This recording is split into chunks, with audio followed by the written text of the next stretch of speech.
അടുത്തെന്ന് പറഞ്ഞാൽ advent of Europeans ആണ്. യൂറോപ്യൻസ് വന്നത് മുതലുള്ള കാര്യങ്ങളാണ് ഇനി അടുത്ത ചാപ്റ്ററിലുള്ളത്. ഇതിൽ നമുക്ക് ഇന്ന് ഈ ഒരു സെഷനിൽ പോർച്ചുഗീസ് എന്താണ് ചെയ്യുന്നതെന്ന് മാത്രം നോക്കാം. കാരണം ഇല്ലെങ്കിൽ അത് വലിയ ചാപ്റ്ററായി പോകും. കാരണം പോർച്ചുഗീസ് ഉണ്ട്, ഫ്രാൻസ് ഉണ്ട്, പിന്നെ ഇംഗ്ലണ്ട് ഉണ്ട്. ഇംഗ്ലണ്ട് എന്തുകൊണ്ട് മുമ്പോട്ട് പോയിരുന്നു, ബാക്കിയുള്ള യൂറോപ്യൻ രാജ്യങ്ങൾ എങ്ങനെ തകർത്തു എന്നൊക്കെയുള്ള വലിയൊരു ചാപ്റ്ററാണ്.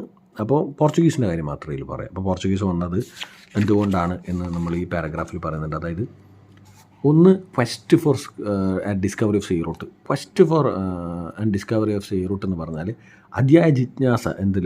ക്വസ്റ്റ് എന്ന് പറഞ്ഞാൽ ജിജ്ഞാസ ആണെന്ന് അർത്ഥം, ആഗ്രഹം എന്നാണ് അർത്ഥം. അപ്പോൾ ക്വസ്റ്റ് ഫോർ സീ റൂട്ട് എന്ന് പറയുന്നത് ഇപ്പോൾ പൊതുവെ അറബുകളായിരുന്നു നമ്മൾ വലിയ ട്രേഡിൽ ഇൻ്റർമീഡിയറി എന്ന് പറയുന്നത്. ഇടനിലക്കാരെന്ന് പറയുന്നത് അറബ്സ് ആയിരുന്നു. അപ്പോൾ അവരെ എങ്ങനെയെങ്കിലും ഒന്ന് ഒഴിവാക്കണം എന്നാണ് പോർച്ചുഗീസ് വിചാരിച്ചിരുന്നത്. അപ്പോൾ ഇന്ത്യേൻ്റെ ട്രേഡ്, അപ്പോൾ 25% ഓഫ് GDP ഒരു വേൾഡ് ട്രേഡ് ആരുടെ ആയിരുന്നു? ഇന്ത്യയുടെ ആയിരുന്നു. അപ്പോൾ വളരെ ഇമ്പോർട്ടൻ്റ് ആയിട്ടുള്ള ട്രേഡ് ഒരു എന്താ പറയുക നടത്തിക്കൊണ്ടിരുന്ന ഒരു രാജ്യമാണ് എന്ത്? ഇന്ത്യ. അപ്പോൾ വേൾഡിൽ ഇന്ത്യയുടെ ട്രേഡിൻ്റെ ശതമാനം എന്ന് പറഞ്ഞാൽ 25% വേൾഡ് GDP വെച്ച് നോക്കുകയാണെങ്കിൽ ഇന്ത്യയുടെ ട്രേഡ് എന്ന് പറയുന്നത്. കാരണം ഇവിടുത്തെ കോട്ടൺ പ്രോഡക്ട്സ്, മറ്റ് പിന്നെ എന്താ പറയുക സ്പൈസസ് ഒക്കെ വളരെ ഇമ്പോർട്ടൻ്റ് ആയിരുന്നു.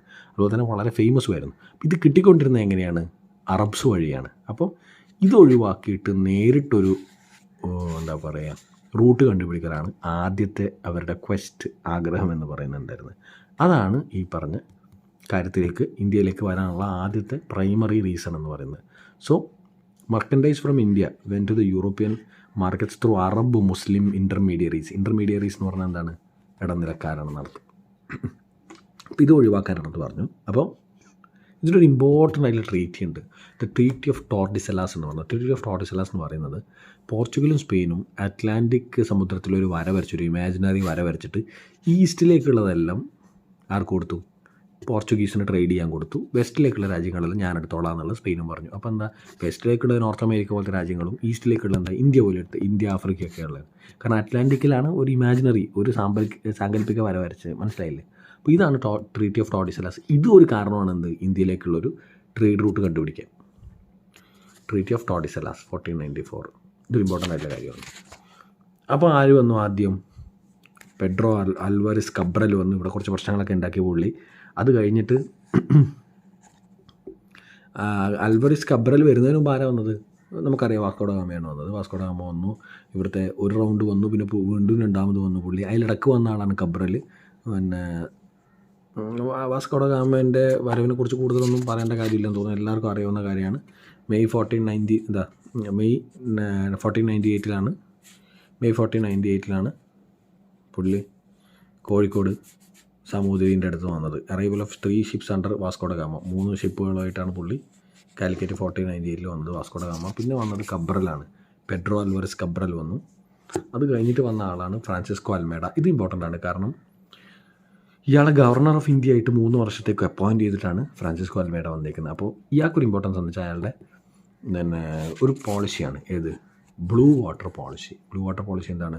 To become the master of the Indian Ocean. അവർക്കറിയാം നേവി ഒരു ഇമ്പോർട്ടൻ്റ് ആയിട്ടുള്ള കാര്യമാണ് ഇന്ത്യനെ സംബന്ധിച്ച്. കാരണം 3 ഭാഗവും കടലുകളുണ്ട്. അപ്പം ഇന്ത്യൻ ഓഷ്യനിൽ മാസ്റ്റർ ആവുന്ന ഒരാൾക്ക് എന്ത് പറ്റും?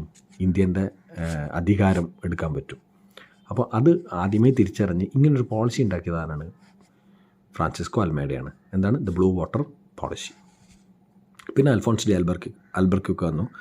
പുള്ളി കുറച്ചും കൂടി എഫിഷ്യൻ്റ് ആയിട്ടുള്ള ആളായിരുന്നു. അപ്പോൾ പുള്ളി എന്താണ്, Albuquerque acquired Goa from sultan of Bijapur. ഇത് ഭയങ്കര ഇമ്പോർട്ടൻ്റ് ആണ്. അൽബർക്യുക്കാണ് ഗോവേൻ്റെ സുൽത്താൻ നിന്ന് Bijapur 1510 acquired Goa sultan of ബിജാപ്പൂരിൽ നിന്ന് എടുത്തത്. തിരിച്ചാണ് അൽബർക്യുക്ക് എക്വയർഡ് ഗോവയാണ് എടുത്തത് ബിജാപ്പൂർ ഉള്ളർന്ന് 1510 1510. ഇത് ഇമ്പോർട്ടൻ്റ് അൽബർക്യുക്കുമായി ബന്ധപ്പെട്ട്. ഇയാളുടെ ഒരു ഇമ്പോർട്ടൻ്റ് ആയിട്ടുള്ള കാര്യം എന്ന് പറയുന്നത് സാധാരണ ലോക്കൽസ്, അതായത് ലോക്കൽസിൻ്റെ പിന്നെ ആയിട്ട് ബന്ധം സ്ഥാപിക്കാനും അവരെ കല്യാണം കഴിക്കാനും നമ്മുടെ പോർച്ചുഗീസുകാരോട് പറഞ്ഞ്, ഇവിടെ വന്ന ആൾക്കാരോട് പറഞ്ഞ ആളാണ് ഏത്? അൽബർക്യുക്ക്. പിന്നെ നീനോ ഡി കുൻഹയാണ്. നീനോ ഡി കുൻഹ ഒരു ഇമ്പോർട്ടൻ്റ് ആയിട്ടുള്ള ഗവർണറാണ്. അപ്പം പിന്നെ നമ്മുടെ ആദ്യത്തെ ആളാരാണ്? വാസ്കോഡ ഗാമ വന്നു, കബ്രൽ വന്നു, അൽമേഡ വന്നു, അൽബർക്യുക്ക് വന്നു, നീനോ ഡി കുൻഹ വന്നു. ഇത്രയാണ് ഇവരുടെ ഇമ്പോർട്ടൻ്റ് ആയിട്ടുള്ള ആൾക്കാർ. അപ്പോൾ എന്തുകൊണ്ടാണ് പോർച്ചുഗീസ് അഡ്മിനിസ്ട്രേഷൻ എന്ന് പറയുന്നത് കുറച്ച് കോൺട്രവേഴ്ഷ്യൽ ആവുന്നത്? പോർച്ചുഗീസ് അഡ്മിനിസ്ട്രേഷൻ എപ്പോഴും റിലീജിയസ് ആയിരുന്നു. അതായത് ഇവർക്ക് മുസ്ലിംസിനെ കണ്ണെടുത്ത് കണ്ടുകൂടായിരുന്നു. അതൊരു വലിയ പ്രശ്നമാണ്. കാരണം എപ്പോഴും ഒരു ഇന്ത്യ പോലത്തെ രാജ്യത്ത് എല്ലാവരും വളരെ നന്നായി കോഎക്സിസ്റ്റ് ചെയ്യുന്ന സ്ഥലത്ത് മുസ്ലിംസിനോട് ഒരു വളരെ മോശമായ റിലീജിയസ് പോളിസിയാണ് ഇവർ മുമ്പോട്ട് കൊണ്ടുവന്നിരുന്നത്. അത് തന്നെ ഇവരുടെ ഒരു ഡൗൺഫാളിനൊരു കാരണമാണ്, ഡിക്ലൈനൊരു കാരണമാണ്. കാരണം പിന്നെ ലേറ്റർ ഹിന്ദുസിനോട് ഇതേ അവസ്ഥയായി. ആദ്യം മുസ്ലിംസിനോടായിരുന്നു, പിന്നെ ഹിന്ദുസിനോട് വളരെ മോശമായിട്ട് ആണ്. അപ്പോൾ പിന്നെ മുഗൾസുമായിട്ട് പ്രശ്നമായി. മുഗൾസിനെ എപ്പോഴും പോയിട്ട് എന്താ പറയുക, ജഹാംഗീറിനെയൊക്കെ മതം മാറ്റാനൊക്കെ ശ്രമിച്ചു. അതൊക്കെ ഏതെങ്കിലും രീതിയിൽ വല്ലാത്ത രീതിയിൽ ഇത് അവരുടെ അഡ്മിനിസ്ട്രേഷനെ ബാധിച്ചിരുന്നു.